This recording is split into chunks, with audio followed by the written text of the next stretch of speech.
जय हिंद। मैं कौपल एस के सोलंकी अपनी सरकार और आप सब लोगों के सामने कुछ तथ्य रखना चाहता हूं।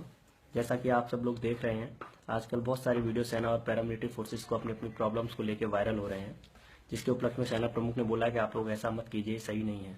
जी सर, आपने सही बोला, ये बिल्कुल सही नहीं है। लेकिन जो अंग्रेजों की पॉलिसी आज 70 साल होने वाले हैं, अब देश को आज़ाद हुए, जो अभी तक रनिंग कर रही हैं मिलिट्री में, क्या वो सही है? जिसमें अधिकारी और जवानों के बीच इतना अंतर बना के रख दिया है।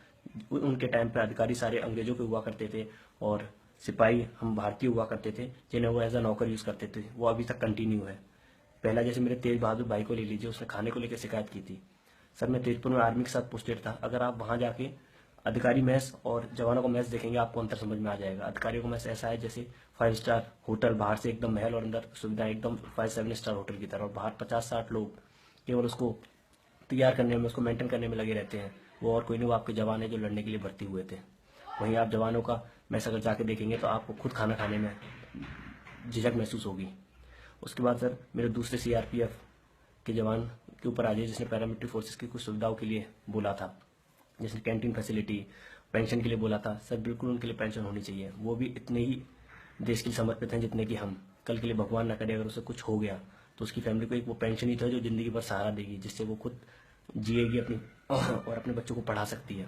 अब सर, हमारी कुछ ऐसी फैसिलिटीज पे आइए जिसमें इतना अंतर बना के गए थे अंग्रेजों, जो आज तक कंटिन्यू है। उसे क्यों अभी तक नहीं हटाया जा रहा है? उस डिस्पैरिटी को क्यों खत्म नहीं किया जा रहा है?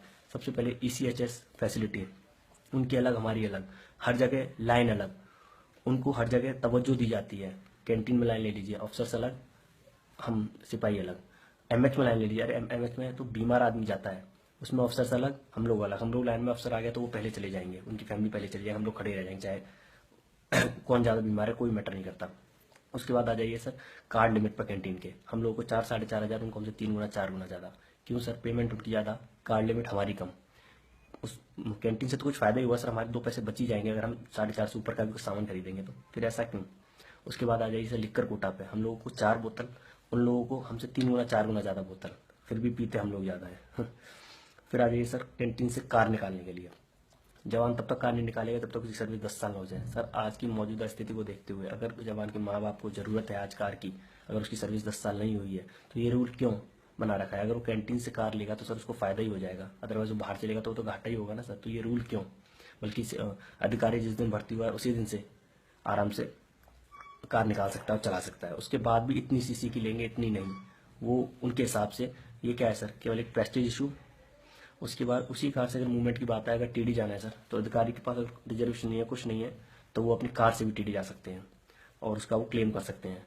वहाँ वो लोग जाके होटल में स्टे कर सकते हैं, अगर रूम नहीं है तो उसका भी वो क्लेम कर सकते हैं। बात एक जवान की करें, अगर उसको एक कोने से दूसरे कोने भी जाना है देश के, अगर उसको रिजर्वेशन नहीं है, वेटिंग में है, तो वो टॉयलेट के पास सो के जाएगा, उसको जाना पड़ेगा। वो अपनी कार से अगर जाएगा भी तो अपना खर्चा करके।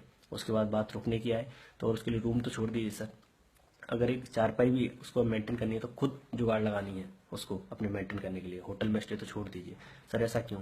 हम लोग भी कंफर्ट चाहते हैं। हम लोग अगर वहाँ जाएंगे, अगर हम लोग होटल में रुकेंगे, उसका पैसा अगर सरकार देगी तो हम तो सरकारी काम से गए, अपने काम से तो नहीं गए वहाँ। लेकिन नहीं, उन लोगों को सब कुछ ऑथराइज है, हम लोग को ऑथराइज नहीं है। उसके बाद राशन स्केल पे आ जाइए सर, हम लोग को 3-3.5 हज़ार रुपये मिलता है और आर्मी में मेरे साथियों को कुछ राशन मिलता है। तो उन लोगों को पूरा राशन मिलता है, हमें 3-3.5 हज़ार, इतने में से दूध और पानी आ जाता है महीने का। अब आप बताइए ये अंतर है या नहीं? और उसी राशन की क्वालिटी अच्छा पहले छांट के कर दिया जाता है। और फिर आइए सर, पार्टीज में हम लोगों को यूज़ किया है, लॉजिस्टिक सामान अगर आए, यूनिफॉर्म, पिछले लास्ट 2 साल से जूते नहीं मिल रहे सर। और ऑफिसर्स की ड्रेसेस को मैंने स्टिच होकर एकदम उनके घर तक पहुंचते हुए देखा है। तो इतना स्मूथली उनके लिए काम होता है और हम लोगों के लिए नहीं। ऐसा क्यों सर? उनकी वाइफ्स को मैम मैम बोल के इतना अंतर पैदा कर दिया जाता है कि हमें शर्म आती है अपनी वाइफ्स को लेके जाने में। उसके बाद हाँ, अब बात करें पे स्केल की, तो सर वो डिजर्व करते हैं। वो एग्जाम फाइट करके आए जो हम लोग नहीं कर पाए। वो ए ग्रेड ऑफिसर्स हैं। But what about MSP sir? Military service पे तो सर गार्ड हम करते हैं सर अपनी पैराफेरी को, चारों पांचों तरफ से, हर तरफ से। हमारे 10-20-50 जवान जो भी हैं अपनी जान हथेली पर के रात भर हम लोग जाके गार्ड करते हैं। बॉर्डर पे गश्त हम लोग देते हैं रात भर जग के। और मिलिट्री सर्विस पे उनका 15,000 प्लस और हमारा 6,000 एज पर 7th पे कमीशन। ऐसा क्यों सर? इसके लिए मैंने सर बहुत लेटर भी लिखे थे, मैंने, मेरे कई भाइयों ने, मैंने डिफेंस मिनिस्टर, पीएमजी आपको और अपने फाइनेंस मिनिस्टर को, सबको, लेकिन अनदेखा कर दिया गया या किसी ने हमारी ये बात उठाई नहीं। और ऐसे ही नहीं, और भी बहुत सारे अलाउंसेस हैं जिसमें इतना डिफरेंस पैदा करके रखा गया है। सर बस एक ही गुहार है कि यूनिफॉर्म पर्सनल जिस काम के लिए आया है, जो वो पहले सोचता है कि मैं फौज में जाऊंगा, ये काम करूंगा, वो काम करूंगा, उस गरिमा को बने रहने दें, इस यूनिफॉर्म की गरिमा को बने रहने दें सर। ये सारी डिस्पैरिटीज जो है उनको प्लीज हटाएं। जय Hind sir and thank you.